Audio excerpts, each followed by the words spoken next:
Hey, fourth graders! Welcome to our language lesson. Today we are going to continue to review for the test on Thursday. Now you can take the test on Thursday or you can take it on Friday. I suggest you take it on Thursday, but if you feel like you're not ready and you want to just study a bit more, you can take it on Friday. So let's go to page 79. Page 79 in our language books. Page 79. Okay, thank you. So let's take a look at the first one. Think A. Oh, I like what I see here for think A. So what will happen is we have to look at everything in column A and we have to determine if they are used or done correctly, if they're written correctly. Now, if they are not written correctly, we have to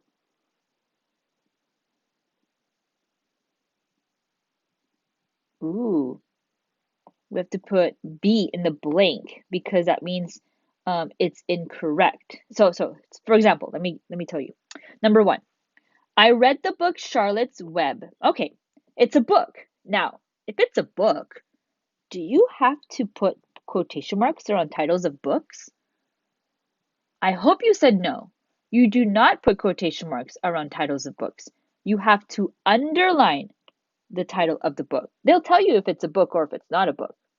So, since number one is incorrect, I'm going to put B in the blank because we should have used column B, not column A, okay?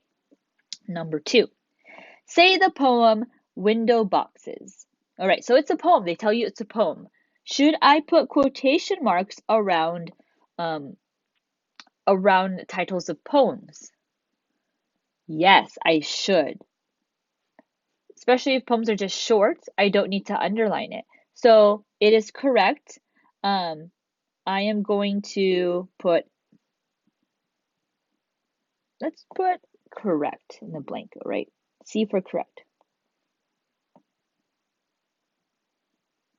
What's weird is my book doesn't have letters here. You see what I mean? So that's why we're just going to put B in the blank if it's here and see if it's correct. The Titanic sank in 1912. So the Titanic is not a work of art.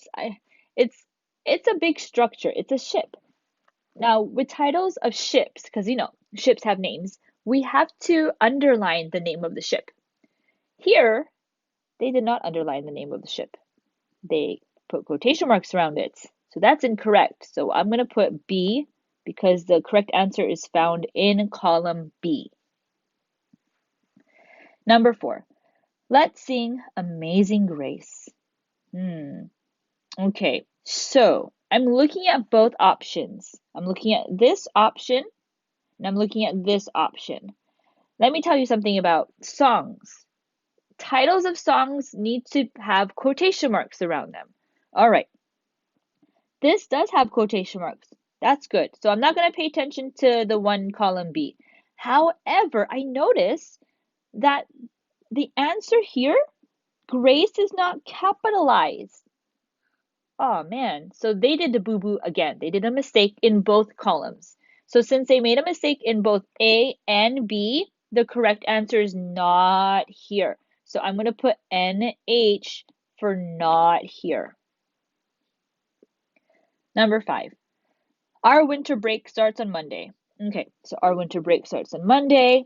Our winter break starts on Monday. Do you see the difference between the two sentences? They capitalize winter in column B. Winter is a season. Should we capitalize seasons, fourth graders? Ooh, I called you third graders. That's because I was thinking I taught you this in third grade.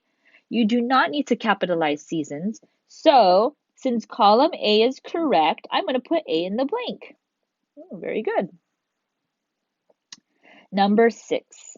Tia went to Canton, Ohio last week. Or in column B, Tia went to Canton, Ohio last week. Do you see the difference here? It's a very tiny difference. Not as obvious as it was in number 5.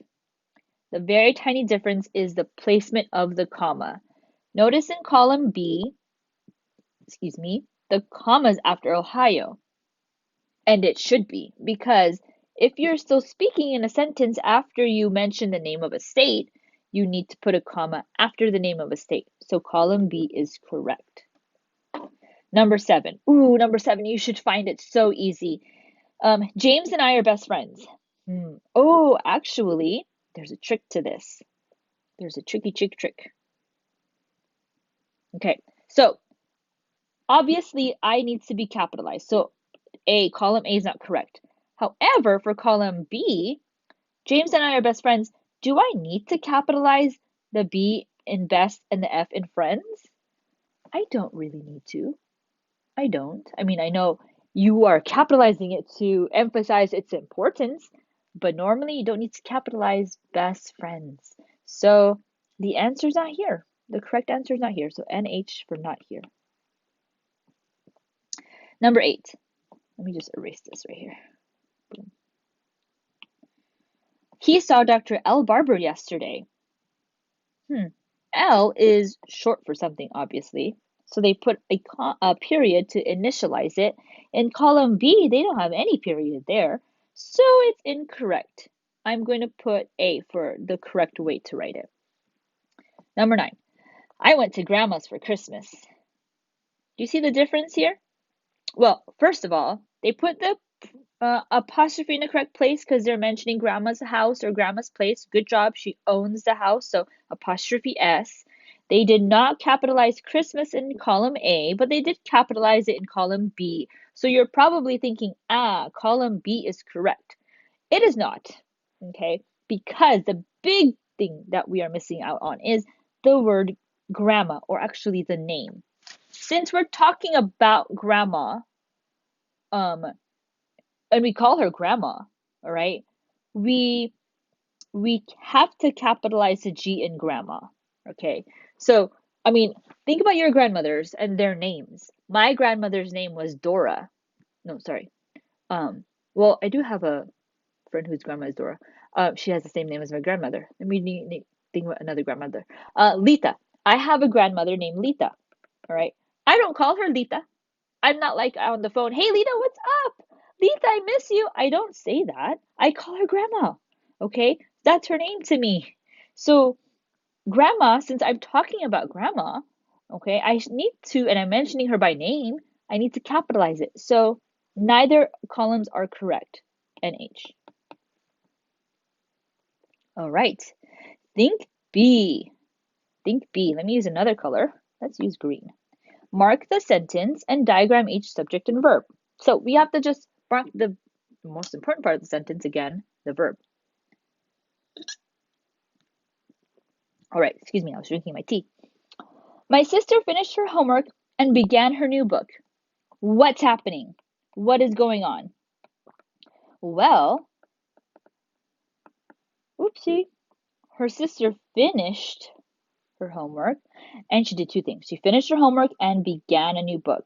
So who did all this? Sister. Okay, that's it. I'm just going to leave it for now because I want to do number 2. Brianna could hardly put the exciting book down. Oh, they're very excited about this. What is she doing? Well, you're probably thinking could hardly, but hardly isn't really a verb.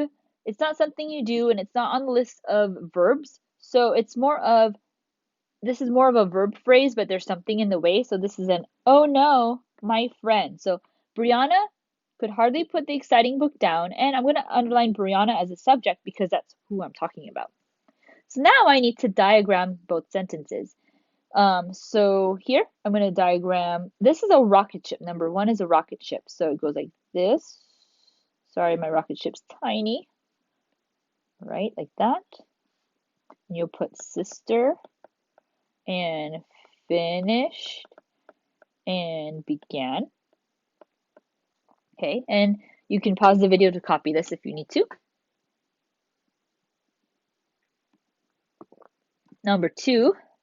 Now, number 2 is not, let me put the and here. Number 2 is not a rocket ship, even though there are 2 verbs. Remember, you need rocket ships if they put an and in between, right? So it's just a simple sidewalk parking meter. Could put, not hardly, and then Brianna. Okay.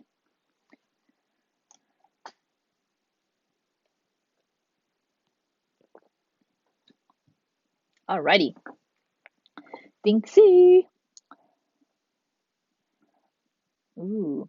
Circle the correct word in parentheses. Look at thing C. They're using the homophones, where they sound the same, but they're spelled totally different. Ooh, I hope you remember how this goes. I'm going to use this really nice lilac. So I'm going to read it. Number 1. There is enough room for your backpack in the trunk. There is enough room for your backpack in the trunk. All right, first of all, let's determine which there to use. So the first there talks about they own something. So like their toy, their house, their car, their shiny backpack, their book, their computer, their water bottle. Um, there's usually a noun after that. So there is, they own the word is. So that doesn't make sense. So it can't be the first there. This one, this is they are. So they are is enough room for your backpack in the trunk. That doesn't make sense either. So it's not the second one. So it's obviously the third. We're talking about location. Okay, now let's look at the your. There is enough room for your backpack in the trunk. This your talks about possessive. You own something, so you own the backpack. So it is the first one. Now you can't say this one, you are, because you're saying there is enough room for your backpack in the trunk. Ooh, that sounds rude. So those are the words you should have circled. Number 2, you're not going to believe this, but it's snowing in Florida. Okay, so here again, with this your, they own something. There should be a noun next to it. Like your book, your spoon, your computer, your watch, your remote control, your lotion. There's no noun next to that your. It's just the word not, and that's not a noun. So here, we should circle the second your because it says, you are not going to believe this. That makes more sense. But it's snowing in Florida. Now this it's the first one without the apostrophe it's talking about how it owns something. So again, there should be a noun next to it. So its toy, its bone, its tail, its leg, its web, whatever. There is no noun next to the its. But if I circle and use this it's with the apostrophe, there's an apostrophe that indicates it stands for it is. You're not going to believe this, but it is snowing in Florida. Ah, that makes more sense.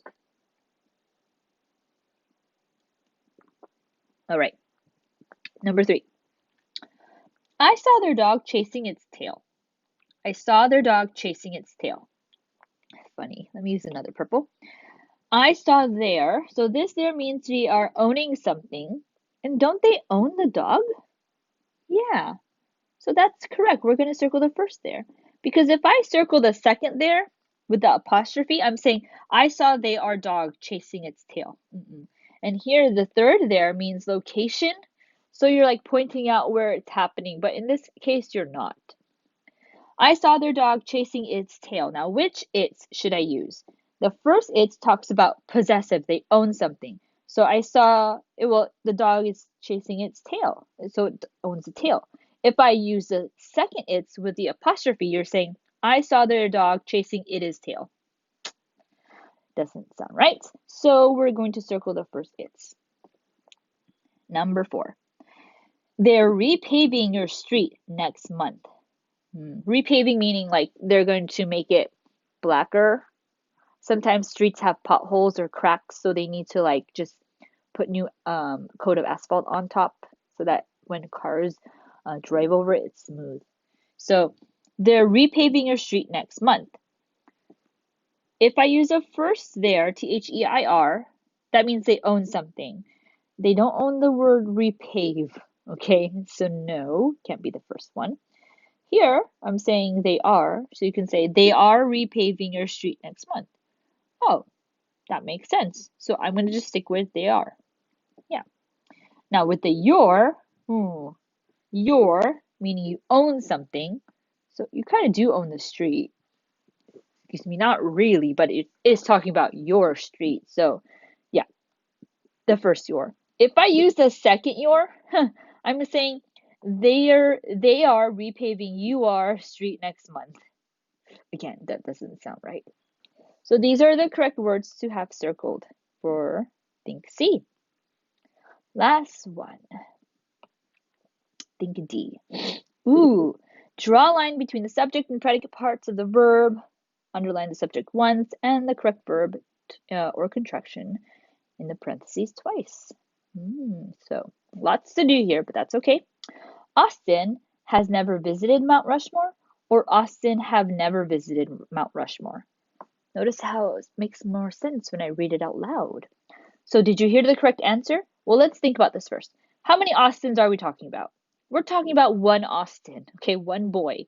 So there's no S at the end of the subject, so therefore my verb needs an S. It needs that balance. So Austin has never visited Mount Rushmore. So that's what you do first. I'm going to underline Austin one time because he is doing the action, and I'm going to draw my line right here. Austin has never visited Mount Rushmore. Number 2. Erica and Taylor sing in the 4th grade choir, or Erica and Taylor sings in the 4th grade choir. Now you're saying to yourself, that makes sense both ways. I know, but let's think about this. 2 people are singing, okay? So that's a plural subject. That means my verb should not have an S at the end. That's the balance of things. So I need to underline sing twice. Remember, it should not have an S at the end because there are 2 people doing the action. So and then I'm going to draw my line right here. Number 3. William likes sour candies, or William like sour candies.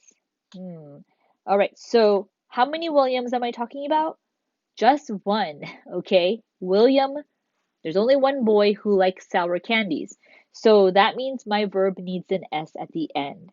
So William likes sour candies. And I'm going to underline William one time and draw my line here.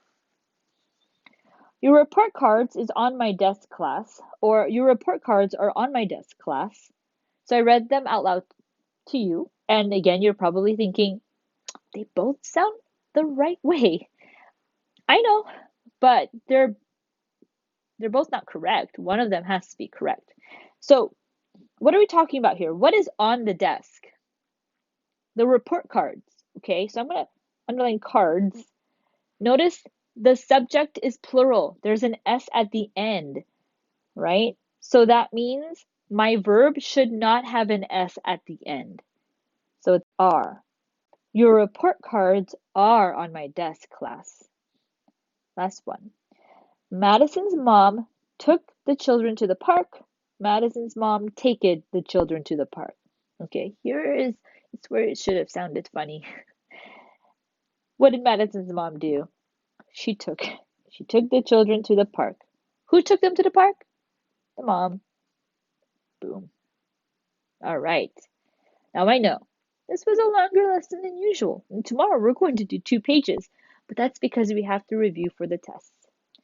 So I hope you really understood what we did here. I know it was long, but that's okay. I hope you didn't just copy down what I did.